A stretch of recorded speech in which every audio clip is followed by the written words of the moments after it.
Good morning, guys. Hope all is well. I'm going to try a couple things today. As you can see, I'm wearing my Gettysburg shirt today. So, we're going to talk a little bit about Gettysburg today. Um, I hope this week's been okay. I hope you guys are finding all the assignments on Google Classroom okay. If you have any questions whatsoever during the course of this, just ask me. I'll clarify some things. Obviously, I'm asking you guys a lot of questions too because this is all brand new to me, and I'm hoping I'm doing okay. We're going to try this again today. We're going to do two things today. I'm going to do morals. I'll read a couple of these. And then I'm going to do my best to show you guys a map of the Battle of Gettysburg. I want to kind of lay out what it looks like. I will have you guys get your books out and just kind of look at the map as you're looking at this, so it'll help you understand it. So I'll give you the pages here in a couple of seconds. But let's go top 5 picks first. The first one I picked says, send notes of encouragement to the military personnel and college students. Obviously, our military is always in need of our support. The sacrifice that they give for our nation is second to none. So any support we can give them would be great. Overpay the neighborhood kid who does yard work for you. If you have a kid who comes in, maybe they mow the lawn, rake the leaves or something for you. If they do a good job, let them know and pay them a little bit extra. That'll make them want to come back and work harder for you guys. When a friend is in need, help them, I should say, without them having to ask. If you see that someone's in need of help, offer your support and give them your help if you can. Teach your children the pride, satisfaction, and dignity of doing a job well. It's important that we let our kids know that they've done a good job on something. Even those small victories that we were talking about in the past, let them know that they've succeeded. I love this one. We do this every year still. Frame anything that your child brings home on their first day of school. We've been doing this since we first had the girls, but it's just fun to put their work up. It's obviously it doesn't happen as much now as it used to back when they were in elementary school, but show them that you're proud of what they've done. Okay, those are the ones I have for today. So now what I'm going to do is I'm going to talk a little bit of Gettysburg with you guys. As you know, that the Battle of Chancellorsville was May of 1863. It was a Confederate victory. It's considered Robert E. Lee's greatest victory. He did lose his right-hand man there, though, in Thomas Stonewall Jackson. But the confidence that Lee has now, he thinks his men are untouchable, unbeatable, and he's willing to now take the war to the north. Virginia's been war-ravaged for months now. The farmers want to grow crops, so Lee wants to give them a chance to do so. So he's going to take the war up to the north for the second time. If you remember, the first time was the Battle of Antietam in Maryland. This second time, he's going to take it to Pennsylvania. Historians think that there were a couple of objectives here, maybe Washington, D.C., maybe Harrisburg, which was the capital of Pennsylvania at the time. But regardless of that, in the middle of June of 1863, Robert E. Lee has crossed the Potomac into Northern Territory, and he's well on his way now to take the war to the north, okay? So Robert E. Lee is marching up north with 75,000 men. It's pretty much the whole of the Army of Northern Virginia. But in pursuit of him is the Army of the Potomac, about 90,000 men strong. We still have Joseph Hooker commanding the Army of the Potomac, but as June goes on, communications between Lincoln and Hooker are not going very well. And Lincoln has decided to give Hooker the option of stepping down. So just days before the battle, Lincoln will assign the Army of the Potomac to a guy named George Meade. George Meade is a pretty reliable guy. Lee looks at Meade as a very cautious individual, though, and I think Lee takes that as another sign that he will be successful. And as the days go by, June 30th goes into July 1st, and you're going to start to see the first skirmishes at Gettysburg. Okay, so what I'm going to do is I'm going to hold up a map here just to kind of give you an idea of what we're looking at here. So excuse me for a second. I'm going to do this the best I can. So if you were to go to your pages 514 and 515 in the book, okay, you've got a great map here that kind of shows you what we're talking about here. If you were to take a look on day one of the Battle of Gettysburg, I think you could see the town, and I believe the town is right up in here, okay? Most of the fighting on that first day at Gettysburg was done on the outskirts of town over here, which you don't see on the map, unfortunately. But there were some cavalry under Buford for the Union Army. They were the first ones on the scene at Gettysburg. And Buford was able to notice that some Confederates were coming near, and he wanted to hold them off as best as he can before too many Confederates came, but he also was waiting for reinforcements for himself. So he tries to hold off the Confederates as best he can. But on that first day of battle, as numbers start coming in for the Confederates and for the Union, fighting breaks out, and it's harsh and it is ugly. What tends to happen then is the Confederates, who are over here off the map, start pushing the Union back through the town, and there's going to be some real heavy fighting in the town in and amongst the people of Gettysburg. And as they're being pushed, they start to take up some defensive postures, okay? And what you're going to see here is you're going to see a place called Culp's Hill right here. You're going to see a place called Culp's Hill. You're going to see Cemetery Hill, Cemetery Ridge, Little Round Top, and Big Round Top, okay? Those defensive positions they start to take are going to be vital in the next few days of battle. But if you notice, if you were to go from Culp's Hill here to Cemetery Hill to Cemetery Ridge and back down here, it kind of makes this fishhook looking shape, I guess you could say. Almost looks like a candy cane or a fish hook, okay?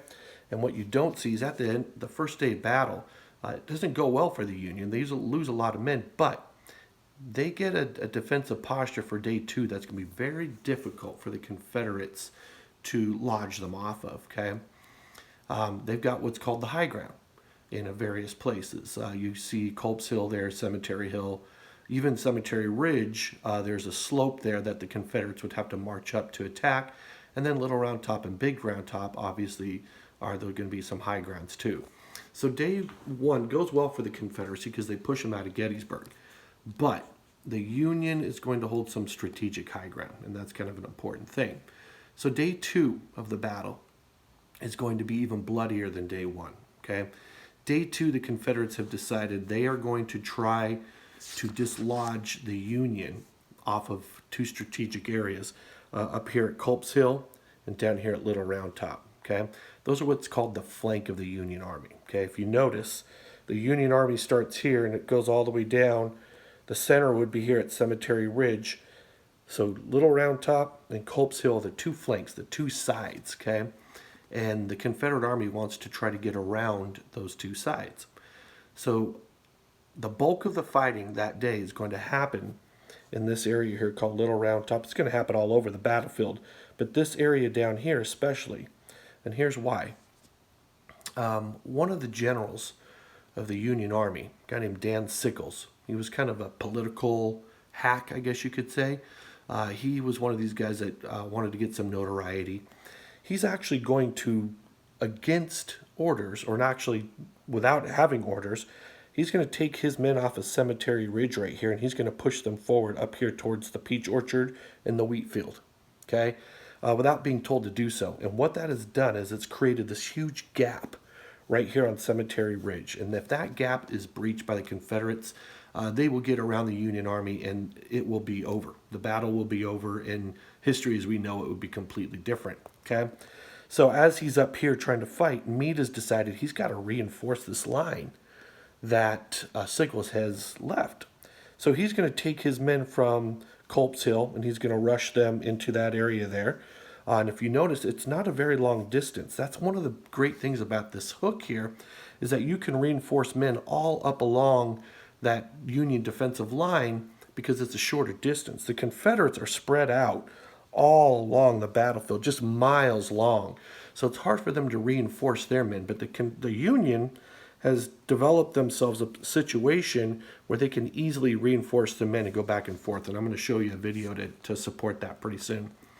So on that day 2, one of the focuses I want to talk about over here is at Little Round Top. The Confederates are going to try to get around that hill, and they're going to repeatedly charge up Little Round Top to try to defeat the Union there. And they will be pushed back repeatedly, a number of times. But on that last time they try to come up the hill, the Union have run out of ammunition. They can no longer fire. So you've got a guy from a regiment in Maine who's atop Little Round Top, along with other regiments who are doing an amazing job. And this guy is now given the task of trying to stop that last advance with no ammunition left over. Okay? And he is going to order his men to fix their bayonets and charge down Little Round Top to repel the Confederates' last rush up there. And he's going to be very successful. This is Colonel Chamberlain. Colonel Chamberlain is going to be very successful at pushing the Confederates back down that hill. He will save the day because the Confederates nearly outflanked them.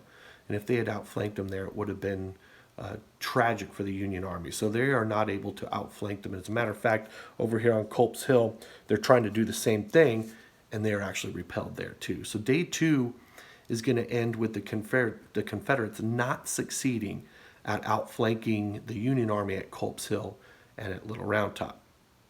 So why not leave now? You haven't succeeded. You've lost a lot of men in doing so. Lee's just at the point where he says, I'm here to fight them. We will take him on day 3. I've got a different plan. So far, he's been concentrating all of his efforts on the 2 flanks. So day 3, he decides to do something a little different. He's actually going to change where he's going to attack on the battlefield. And he is going to attack right here at Cemetery Ridge, which is the center of the battlefield. That's where it's been fairly quiet. He thinks that the Union will not be reinforced there, but for the first time, a Union general actually kind of outthinks General Lee, and Meade actually sends on day 3 reinforcements here. And ironically, the boys from Maine who just the afternoon before had taken a lot of casualties were told to go rest on the center of that battlefield because it was quiet. And then ironically, the Confederates decide on day 3 that's where they're going to do their damage. So in the afternoon, about 1 o'clock on July 3rd, 1863, the Confederates open up their cannons. This is called artillery. And the Confederates are going to bomb this area here on Cemetery Ridge. You'll see a clump of hills here. That's kind of what their focus is. And the Union will then in turn open up their guns and start bombing with their cannon where the Confederates are shooting their cannon from. And it is so loud and it is so incessant, meaning it's repeating so often that 40 miles away at Harrisburg, they could hear the gun battle at the Battle of Gettysburg. When the guns go silent from the Union, the Confederates think that they've maybe softened up that center line. So out from the trees, right about in this area here, okay, you're going to get 13,000 men under George Pickett, who have to march 1 mile across farmland to attack Cemetery Ridge right here. It's going to be called Pickett's Charge. It is Lee's last attempt to take this battlefield, to win this battle and possibly change the course of the war. But he thinks that the Union guns going silent means that he softened it up. But actually what the Union was doing is they were holding on to their artillery gunfire because they were pretty sure what was coming next. And sure enough, out of nowhere, out of these trees, 13,000 men come marching in line over this farmland. And even the Union soldiers were to say it was one of the most beautiful sights they've ever seen. And as they start getting closer, the Union artillery starts opening up again, and they will just shred Pickett and his men. Pickett and his men have to march over a mile-long farmland. They do make it to Cemetery Ridge, whatever's left of them, and they just get picked to shreds. The Confederates are going to be devastated at Pickett's charge. In their retreat, a lot of the men were going back to where they started, and Lee sees Pickett, and he tells Pickett, you need to organize your men and be ready for a counterattack. And Pickett looked at Lee and basically told him, General Lee, I have no more men. He was devastated by this. So day 3 ends in complete defeat for the Confederacy. By July 4th, the numbers are being counted, and we're looking at about 28,000 Confederate casualties. We've got about 23,000 Union casualties, a total of 51,000 casualties at the Battle of Gettysburg. Now, casualties are killed, wounded, and missing in action. Okay, but what this basically shows Lee is he can't do this anymore. So he goes back down on July 4th. He retreats back down into Virginia, and he will not be able to recover from this. We saw in those graphs from the very beginning that the numbers just weren't on their side, not at all. And so what happens now when you lose 28,000 men, you can't fill those ranks again.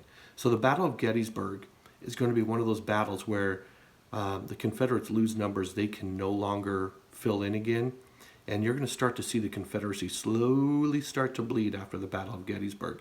Let's put in the fact too that at the same time on July 4th of 1863, General Grant has won a huge victory in the West at Vicksburg. And Vicksburg and Gettysburg coupled together at the same time in 1863 are going to mark, in my opinion, a huge turning point in the Battle of Gettysburg.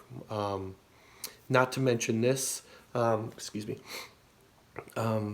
Grant, with his victories in the West, eventually Abraham Lincoln's going to decide he's just doing too much. He's doing a good job. They keep Meade as the general of the Army of the Potomac.